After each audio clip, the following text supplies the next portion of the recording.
Vamos falar da Coronavac agora, da situação aí da Coronavac, que foi aprovada para crianças de 3 a 5 anos pela Anvisa. Beleza, pessoal? A vacina já estava liberada para crianças a partir de 6 anos. Então, com base em que a Anvisa liberou a Coronavac? Teve aquela polêmica, né? Coronavac parou de ser produzida, Coronavac pediu o registro definitivo. A Coronavac pedir o registro definitivo logo depois dela ter parado de ser produzida me leva a crer que existe um elemento político muito forte nisso, tá? É, porque eu acreditava, né, pelo menos a gente não tem acesso aos dados brutos da Coronavac, e eu acreditava que isso seria uma jogada política, porque o Butantan tem um histórico aí de entregar dados insuficientes para a Anvisa.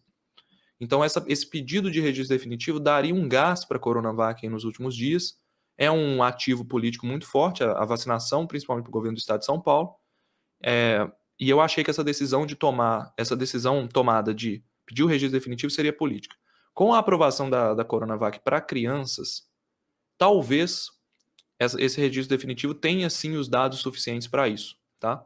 Então, vamos lá, vamos com calma. Eu tinha falado isso no Twitter esses dias. Então vamos esperar, porque, como eu falei, pode ter dados que a gente não tem acesso. Então, quando uma farmacêutica, o Butantan no caso, pede o registro definitivo, ele está dizendo que ele tem todos os dados. Então, beleza, vamos acreditar. Com relação às crianças, já existia estudo no Chile, tem estudo em andamento no Brasil, e foram os estudos que basearam aí a decisão da Anvisa, tá? Tem um projeto chamado Projeto Curumim, focado em crianças. Coronavac, eles descobriram que a Coronavac é tão segura quanto a Pfizer para crianças, isso sempre de 3 a 5 anos, tá?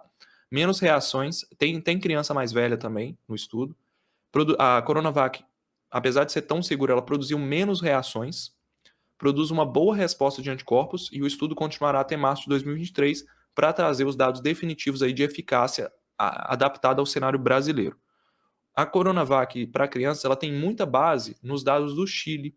Tem estudos aí mostrando 38% contra infecção sintomática. Isso é para Ômicron, tá, galera? 2 doses. Então, é natural que você tenha uma proteção menor que 50%, porque a Ômicron já mostrava aí um escape imune parcial. Mas o importante é isso aqui, ó. 64% contra a hospitalização e 69% contra a admissão na UTI.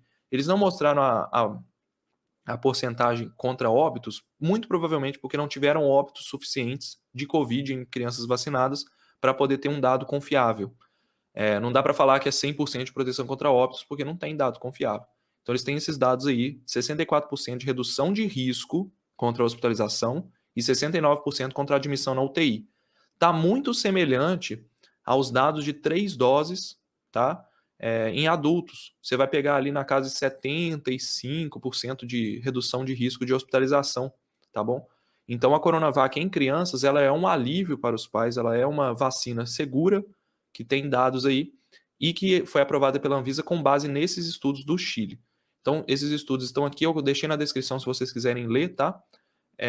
Também deixei na descrição a coletiva da Anvisa, que vale muito a pena assistir. É lógico que ela tem aqui, ó, 4 horas, mas vocês podem assistir até 1h20 em acelerado, que vocês vão entender o que está rolando. Pra vocês entenderem todas as decisões. Porque depois vira burocracia e depois tem os votos dos diretores, não precisa assistir. Tá? Mas o inicinho, se você quiser realmente entender o que baseou a decisão da Anvisa, tá lá. Tá?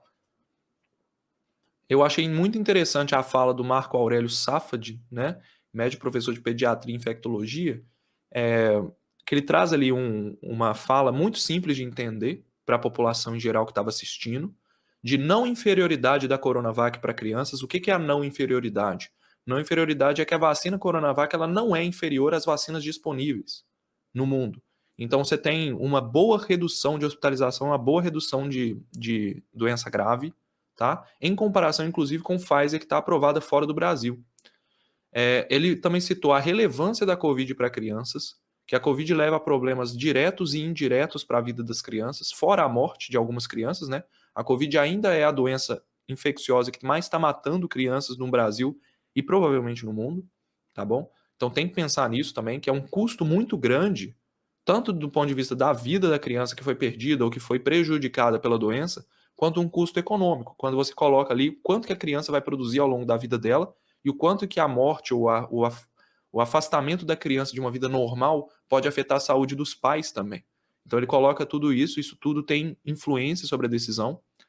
E ele também destaca que não houve efeitos adversos desconhecidos. Então, todos os efeitos adversos observados nos estudos da Coronavac foram efeitos adversos conhecidos dos estudos de adultos.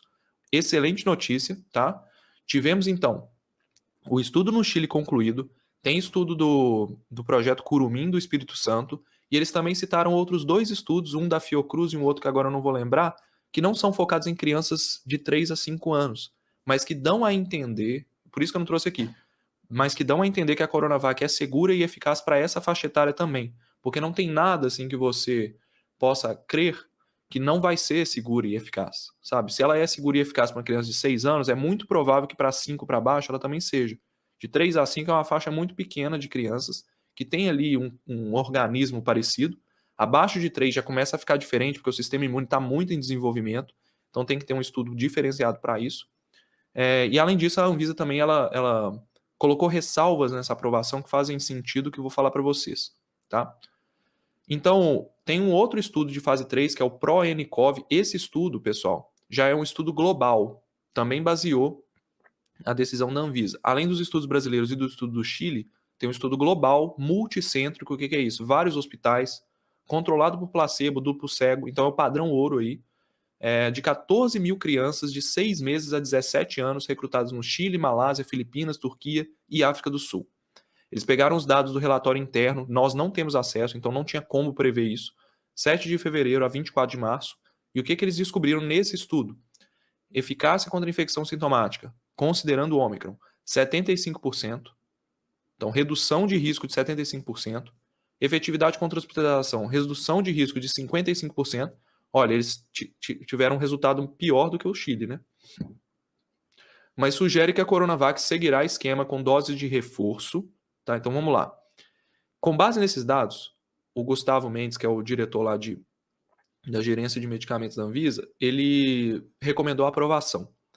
A gerência lá de farmacovigilância, depois eu vou falar, ela também recomendou a aprovação e a vacina foi aprovada.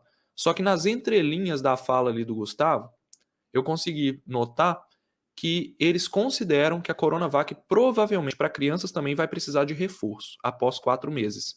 Porque eles consideraram o perfil nos adultos e essa tendência de terem novas variantes.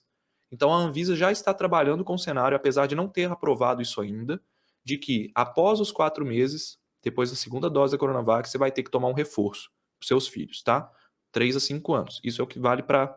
Isso é uma entrelinha do que foi falado, não é informação oficial, é o que eu percebi que deve acontecer, tá bom? Posso estar errado, mas eu acho que vai acontecer isso mesmo, ok? Então a Coronavac, eles recomendaram isso aqui que foi a aprovação, tá bom, pessoal?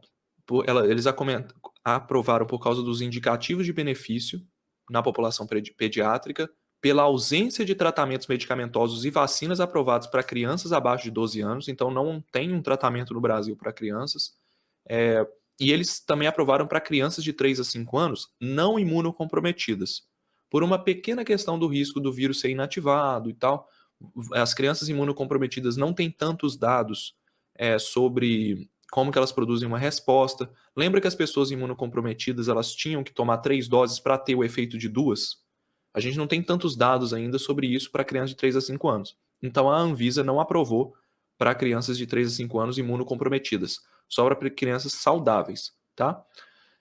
E vai rolar uma apresentação e avaliação criteriosa dos dados de estudos clínicos controlados que estão em andamento, isso é obrigação do Butantan apresentar, e a farmacovigilância ativa, que é base de toda a aprovação de vacina, tá bom? Sobre a área de farmacovigilância, então, só resumindo aqui, a Ilane Capucho, que é a responsável, ela falou que teve 1.042 eventos adversos registrados nos estudos, tá? De farmacovigilância da Coronavac para 6 a 17 anos, o que dá uma ideia do que pode acontecer para as crianças jovens, mais jovens que isso. 0,5% dos eventos adversos foram graves, só que nenhum deles foi associado à vacina. Evento grave pode ser, por exemplo, um desmaio, pode ser uma internação após vacinação, pode ser não houve morte, tá? Pode ser uma alergia, pode ser, não sei, sei lá, um trauma, alguma coisa, uma insuficiência respiratória, são eventos graves e diferentes dos eventos adversos normais. Nenhum deles foi associado ao uso da vacina.